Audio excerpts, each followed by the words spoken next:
So Jenny, you're telling me I don't have to just spend my time, but I can invest my time also? My time, my energy can be an investment?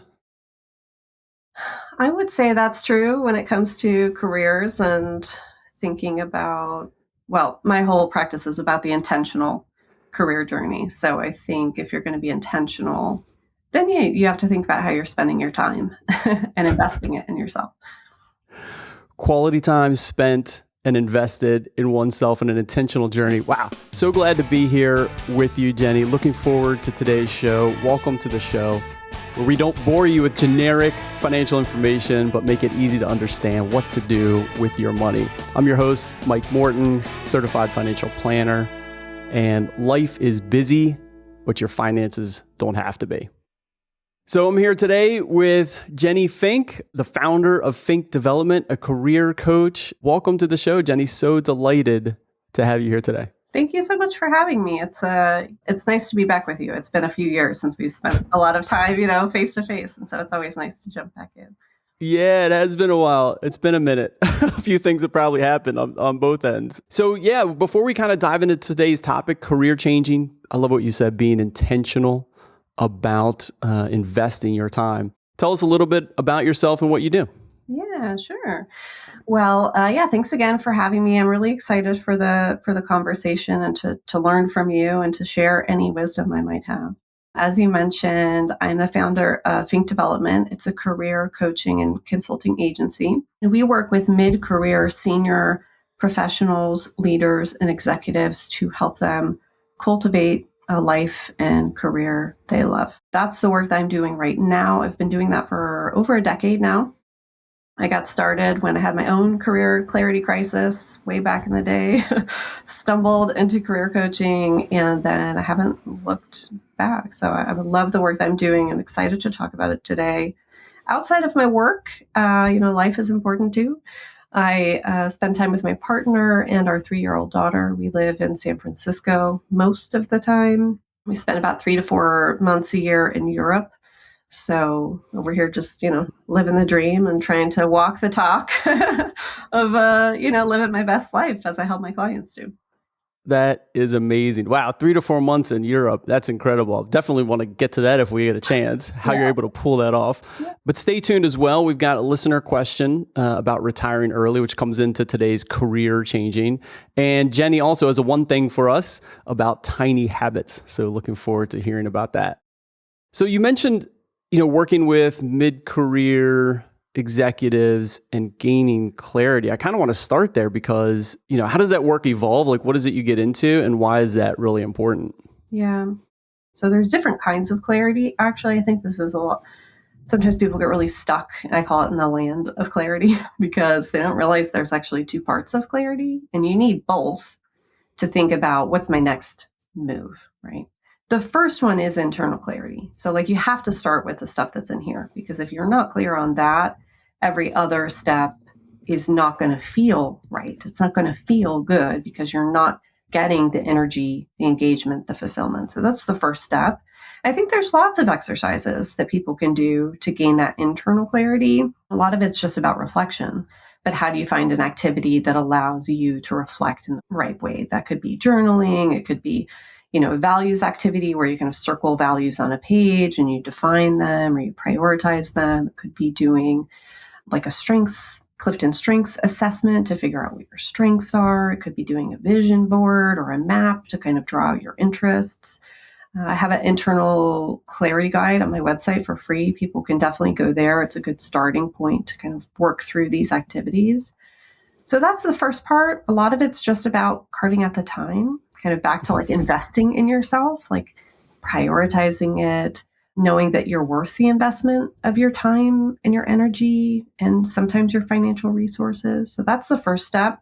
And then when you're clear on that, which is usually pretty eye-opening for people, because sometimes we think, I know what my values are, but then when you have to circle them on a page and prioritize them and define them, you're like, oh, actually, there's a lot there that I didn't quite realize. So that's the first step for sure. And then the second step I call external clarity. So this is where you start to look more outward, right? The answers aren't going to come from you per se. They are in a sense, but also we need some external data to guide us on like, how do I turn this clarity into a tangible path forward? And so there you might start to look at, okay, I know these things about me, but how does that fit into the types of roles that I would be a good fit for, or the right type of energy where I'm going to feel excited and engaged to learn more about it? Or what are the right types of companies or size of companies or values of company? Where do I want to live? How do I want my life to look?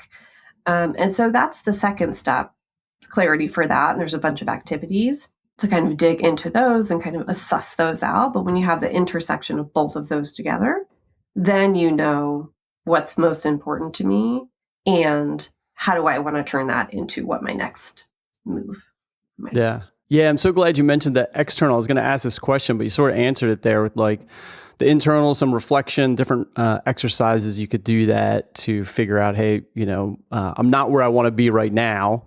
All right, so what's important to me? So I get kind of clear on that. And then you kind of look at how to apply that out in the world. And that's what I was going to ask. For me, I went through a career change, about 8 years ago. And I did a Venn diagram of kind of like my strengths, what I was good at. And then I had a piece of the bubble that was logistics, is what I called it. I knew I wanted to be working flexible hours. I knew I wanted to be able to work from home. And so some of those things are kind of the external, like what kind of jobs are going to be a fit for the strengths and values that I have, along with what's going to fit into my life. Yeah, exactly. You need the intersection of those. And I love that you mentioned those things because to me, like I hear that and I would tie that to values. I would say like, okay, well, that's a value of flexibility. That's a value of freedom. Maybe it's if you go deeper to say like, okay, why do I want flexibility and freedom? Maybe it's because I want to spend time with my family and friends. And so those are values. And so how you know those things are important to you. But sometimes people walk out of internal clarity, they journal or they read a self-help book, or maybe they even hire a clarity coach or a life coach. And they kind of, okay, I know flexibility, freedom, family, friends, but like WTF, when I turn that into what do I do with that? What are the paths that are going to allow me to live in alignment with that? And I think that's where the kind of rubber hits the road and starts to get really difficult because now you have to really choose something and then dive deep into that to be like, okay, if I'm a financial planner and I play it out, does it allow me to have flexibility and freedom and spend time with family and friends? And so it's like, it's a lot. There's a lot there to work out, There's definitely a lot. And I'd like to get to that piece too on the financial side and kind of get your viewpoint as well. So, but before I move on, just want to capture action items here, and we'll try to mention at the end of the show, but we got a freebie that Jennifer has that you can download, but really kind of take, if you find yourself in this situation where, hey, you wake up some mornings, you're not doing exactly how you want to be doing things throughout your day, then yeah, go ahead and spend some time, whether it's journaling. I do a lot of running. That's when I do my thinking is like outside, I'm running on trails, and that's when my mind gets to wander and think about, how I want to be spending my time. So, pick an activity and do a little bit and reflect back, and make sure that you do something in the real world. Like what I always say, it only counts if you make a change. Just thinking about it doesn't matter. Like you got to write it down or you got to make a change, week to week or month to month. Let's switch gears a little bit into the financial side. We started with like investing in yourself, investing in your time, can pay dividends. And of course I work on financial planning, so it's all the numbers and all that stuff. But how do you see that play out kind of when you're working with clients on that side of things? Like, hey, I've got some clarity on what kind of jobs or what kind of roles. How do people kind of think about the financial side? Are they ready to take that jump? Or is there a lot of, emotions around that? What do you see people kind of feeling there? Whew. Big question. I'm like, oh, we need to just like have Mike be a coach at Fink Development because I tell you, like this piece is so tricky. And I'm, would love to hear about, and I'm sure you see this with your clients too. I think it's really tricky specifically for this kind of age range and career stage of mid-career where, I'm early 40s. A lot of my clients are in this kind of like 40 to 55, really at that big inflection point. They're successful. They've probably reached a level where they're at, director, senior director, VP, SVP, maybe even executive. They're probably making a few $100,000 a year, and their partner probably is too. And sometimes they just feel like, okay, I've reached that point, but I am not fulfilled in what I'm doing, and I want to make a shift. Sometimes they reach that point and they're like, I'm not fulfilled. And I look at the next step up the ladder, like partner in a consulting firm or something, or, a senior leader in a tech company. And they're like, I don't love the way that looks. Like that looks worse than what I have now. And so then they'll go through the activity of getting clarity and say like, oh, okay, now I understand what's missing. Flexibility, freedom, a different industry. I don't love my function anymore. I want to do something different, because maybe they got to where they are because they left grad school, they had to pay off the debt, they were going after brand and reputation and wealth, and like that's all fine. But then when it shifts and you're looking for more of these other values and finding that fulfillment and impact, it often leads people to paths that are wildly different than they're in now. So it could be, okay, kind of like my job, but I want to be in a wildly different industry, or I want to start a business, I want to step out and do something on my own, or I want to go after like my interests and hobbies. Like I want to do something more creative or something in a nonprofit space where I'm making a bigger impact and helping people. And then inevitably to the finance piece, they're like, how do I walk away from 400K a year to 200K? Like, how do I cut my pace so drastically? Is it going to be worth it? And I haven't done it yet. So it feels like a really big risk to step away from the known. And I could keep doing it. It's not that bad. I could keep doing it for another 5 years, rack up another 400K for 5 years, retire early, versus I leave, take the pay cut. Now I got to work for 10 more years. And hopefully I love it enough that it feels like it's worth it. And there's no right answer. That's a really, really tough decision for people. And sometimes it's about mindset and really going deep in the clarity. Sometimes it's about working with somebody like you to say, what are the stories you're telling yourself about the money, about how much you need, about what you think is important to you. Like maybe you think you want to send your kids to college. Maybe you don't need to. And maybe spending time with them for the next 5 years would actually be more valuable. And so I do see that come up a lot. It's a lot more prevalent in industries like consulting, law, finance, sales, tech sometimes. But I think it applies to everybody. So and I'd love to hear, like, how do you see that show up with your clients? Yeah, it's very much the same. And what's funny about it is you could show somebody the numbers all day long, and it doesn't have as much impact as you would think. You're like, I'd show them the numbers. Hey, you're going to be fine. Yes, you can make that career change. You can, take a lower salary. And people are super hesitant. They don't want to make that change. It's just fear, I mean, rightfully so. The first thing I would say is just be kind to yourself. It's really scary. It's super scary. It's a super big change, and it's okay to spend a lot of time thinking about it and exploring, and just understand that it's really big. It's not easy to do. So I do see this, I've had quite a few clients come in that really want to change. They're usually exactly as you described, making hundreds of thousands, dual working parents, been crushing it, for 5 or 10 or 15 years. And they are saving a significant portion too. They're doing really, really well. Have saved a lot. They're saving, and they're like, I want to retire in 2 years or 5 years and take a different job. And I show them the numbers, and it's like, great, yeah, you could do this. And still, it's really, really hard for them to pull the trigger. And a lot of times when they do, it's because they've just gotten totally burnt, right? That, the pain has really, made it that there's no other choice, that they have to move forward with some kind of big change. So it's very interesting to me, you say the mindset. I 100% agree. It's all about kind of coaching and mindset and getting comfortable with making a big change, and having some, whatever you need, some safety nets, some different things in place so that you can, kind of, or little trials, little, things you can do to try to make it as safe as you can to make that change.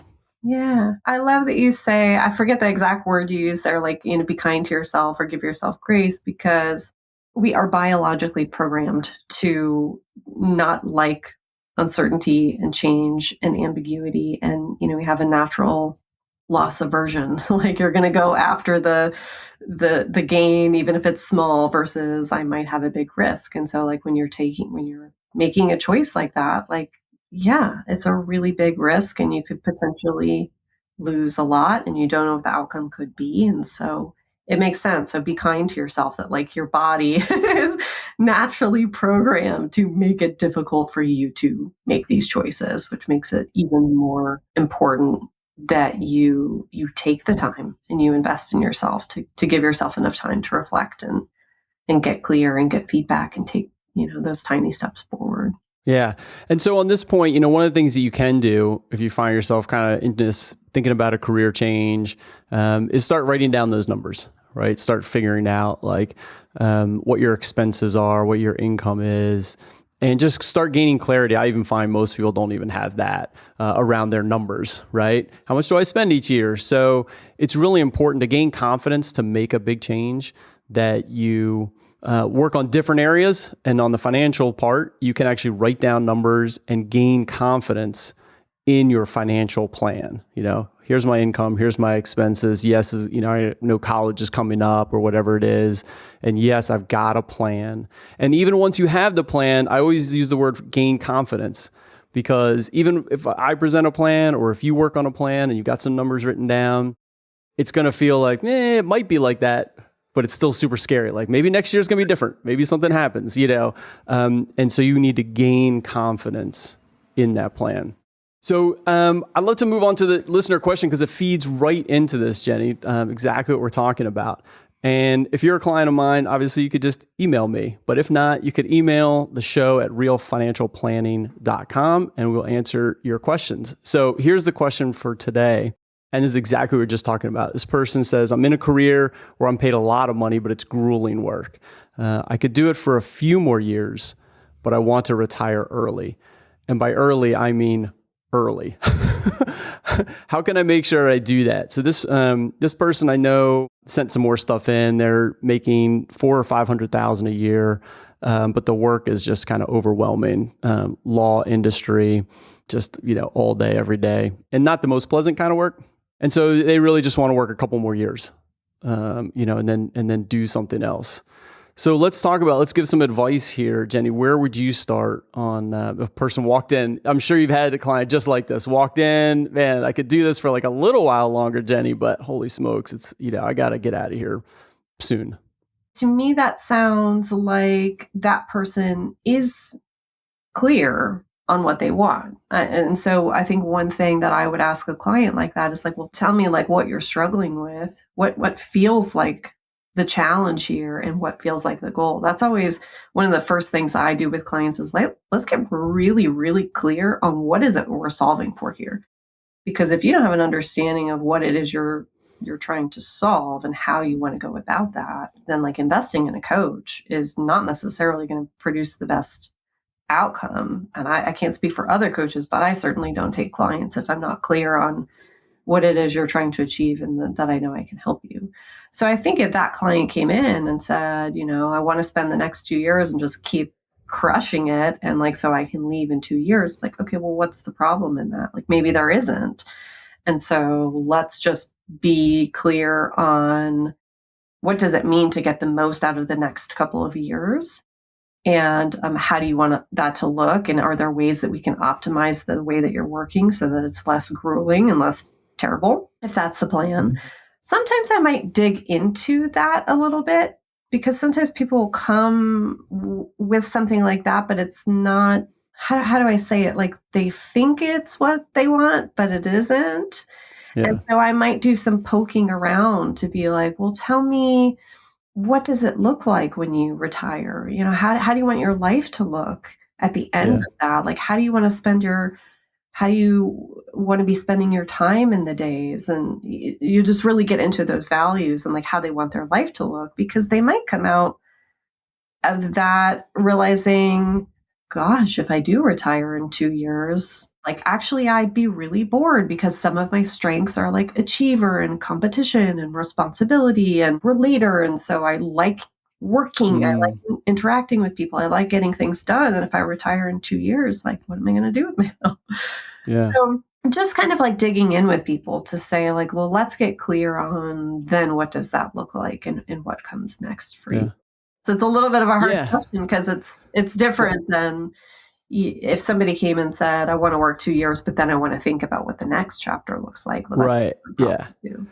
I'm going to ask a slightly different question. Let me respond to a couple things that you said around this listener question too. I love you said the problem you're trying to solve. What problem are you trying to solve? And I often use that phrase in the other way, which is only solve problems that you have. I often find that we're, come up with cool ideas or we follow cool things that we see and want to do. And it's like, is that even a problem? Are you solving a problem you have or are you just getting distracted? Yeah. So I love kind of phrasing it in what problem are we trying to solve here? And then, of course, the financial side, I think, is the big piece of this question. It's kind of like, hey, can I work 1 more year, 2 more years? Do I need 5 more years? How much do I need to put into the bank? And what happens with me a lot of the times, again, you can show them the numbers like, hey, you can work 2 more years, but they do kind of have this follow on, hey, I'm going to do something, but I don't know what that is. And so that's a little hard to plan for financially. Like, is that 50 grand, zero of volunteering? Is it 50 grand a year, 100 grand a year? Like, are you going to do it for 5 years, 20 years? It kind of makes a big difference financially. So my next question to you then on this topic, one more, because I run across this person might be in a situation where they can't even figure out what's next because they're just so busy with the current. And I've run into that with a few clients. It's like, okay, cool. You want to get out of this job and move to another job. What's that other job look like? And they're like, I'm totally stuck. I have no idea. I just need to finish this job, take a sabbatical for 6 months to even start thinking about it. So is that, what do you recommend to those clients if they come in with that kind of situation? Like, I'm crushing it now. I'm going to bank some money for another couple of years, but I know I need to leave, but I can't even think about what's next. That happens constantly. So, there's just like any of this when it comes to careers, like there's so much nuance and like it depends. But, a couple of things that I would say. One is that I think people come to the table with that and they think, well, I want to wait until it's like the right time. I want to wait until I have more time, more mental capacity, more something. And it's like, it's never going to exist. Back to where we started, like investing your time and your energy in yourself. I think that you have to make a decision. I want something different and I don't know what that is. And I want support. And I'm going to carve out the time. Like, I'm worth it to carve out the time and energy in myself to figure out what I want. And so that's the first thing. I think like there's never going to be a right time. You have to decide this is important and carve out the time and make the time. Yeah, it's so interesting. I was reading something recently about we have way more choices than you would consider. It's just you don't want to deal with the consequences. Yeah. Like, you can do kind of almost anything you want as long as you're willing to deal with the consequence. So if you want to just put your head down and keep working, then you might have a consequence of burning out or some other situation. I agree with you that people usually have more time, especially when, you get to a point where it's getting more and more painful, your situation, and you need to start working on that clarity. You can find some time. And I run across some clients that can take a sabbatical. And so it's a perfectly fine choice too. It's like, but you're going to have to make a decision to leave, at some point. And then financially, you can take a 6-month break and realize it's not as bad as you think. It's not like, oh, this is the end of my career. It's like, you could probably always go back, to somewhere or something very similar, if that's what you end up. So I think there are some options there. But yeah, making the time to really consider what it is that you need in your life, just like how we started the show. So that's great. That's great. All right, Jenny, we got to wrap this up. I could be here all day with you, enjoying this conversation, but we're going to move on to one thing, tiny habits. What do you have for us today? Yeah, you had asked me the question to think about, like, what's the one thing that's top of mind for you? And I'm always like, what 1 million things are top of mind? But this is the one thing I chose. And I think it feeds into a lot of what we're talking about today, especially where we're just talking about. 2 years ago, I read the book Tiny Habits. And I read a lot on goal setting and habits and productivity and all that jazz. And I really liked this book. I thought it was very straightforward. The methodology was backed in science. And it just was very clear. It was very impactful to me. And then last year, I got certified as a Tiny Habits coach because I'm like, how do I take this further? Mm-hmm. And this year in 2025, I'm kind of tripling down to say, like, how do I almost going back through the certification process again to relearn? Because I'm a really big believer in, as we're talking about big life changes and big life goals and all these things that we want to do, like that can be really overwhelming to think about. I want to eat better and I want to sleep better and I want to parent better and I want to have a better relationship and I want to have a better career and I want to start my own business and I want to travel and I want to live in Europe 4 months a year. It's a lot. When we start to get in that place of overwhelm, we move into fight or flight mode and it becomes very difficult to make any progress. And so the idea of tiny habits or even Kaizen philosophy, I'm a big fan of. It's like, how do we break things down into the smallest step that you can take, so small that it feels ridiculously insignificant? Because if you take those tiny, tiny steps and tiny actions, it actually builds more momentum and you make more progress than you would than if you think I need to go big, go big or go home. If people haven't read that book before, I would highly recommend it. There's the author of that book, BJ Fogg. He has a free 5-day Tiny Habits training online where you can get an email every day for 5 days and learn the methodology. And you actually get partnered with a coach. So like I might be your coach in that. All the coaches coach pro bono. And just to learn a new methodology for all the things that you're thinking about achieving in this year. It's January, new beginnings. People have big goals and resolutions. Start small. Start super, super small. Yeah, I would recommend that if people haven't learned about that before. Yeah. It's so interesting. We talk about habits on here a few different times, and I'm always fascinated by how small you can start. And that's what you read in all the literature is like just the smallest thing will make a difference. And it seems so counterintuitive. Like, really is that, come on now, is that gonna make a difference? So one of the things I'm doing this year, Jenny, is trying to get back into working out more. I do a lot of running, but I haven't been lifting weights in quite a while. So my goal is to do that as often as possible, but it's to keep it small. To your point, I get a check mark if I even just do 5 minutes or less. Doesn't matter. It doesn't have to be a 20-minute workout or 45 minutes. It can be literally any amount, and I still get the check. So that's the tiny habit that I'm starting with this year is like, yep, as small as it doesn't matter, right? However small you want to start, just get going and get some momentum going. And so I will let you know midway through the year how that's playing out for me. Yeah. Well, here's what I would say. One thing on that is like the tiny, because you said like it needs to be really, really small. In tiny habit style, it's like it should take you 30 seconds or less. And so the habit could be I pick up the weight and I put it down.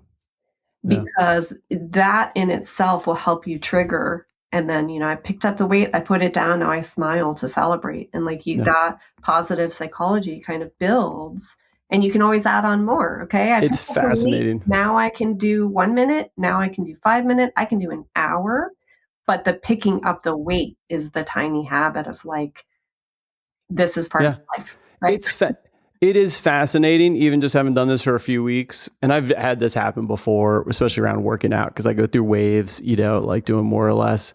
It's fascinating how your subconscious will just encourage you to like keep after it. Like one thing leads to the next, It's unbelievable. So yeah, as small as you can get, man, just make it happen. So Jenny, loved having you today. Love the conversation because, as I said, a lot of my clients come in with this dilemma, like, hey, I've been doing this and want to change careers at some point in the future. I'm not sure what or when, but it's something that a lot of people are working on these days. So really appreciate your perspective. Where can people find you and your work? Yeah, absolutely. I would say if you're in that moment of clarity crisis, as many of us find ourselves in at least once, if not multiple times in our career, head to the website, finkdevelopment.com. career clarity guide. And that would be a really great resource to dig into that internal clarity stuff that we talked about and build the foundation to start to think about what's next for you. Awesome. Love it. We'll definitely have that in the show notes and resources. Jenny, thanks again for coming on the show and sharing all your wisdom. Thank you so much for having me. It was really great. Thanks for joining us on Financial Life Planning. If you like what you heard, please subscribe to and rate the podcast on Apple iTunes or Spotify or wherever you get your podcasts. It makes a massive difference. If you have a comment or question, please email me, mike@mortonfa.com. Until next time, thanks for tuning in. This recording is for informational purposes only and should not be considered for investment advice. Opinions expressed are as of the date of recording. Such opinions are subject to change. I cannot guarantee the accuracy or completeness of the data presented here.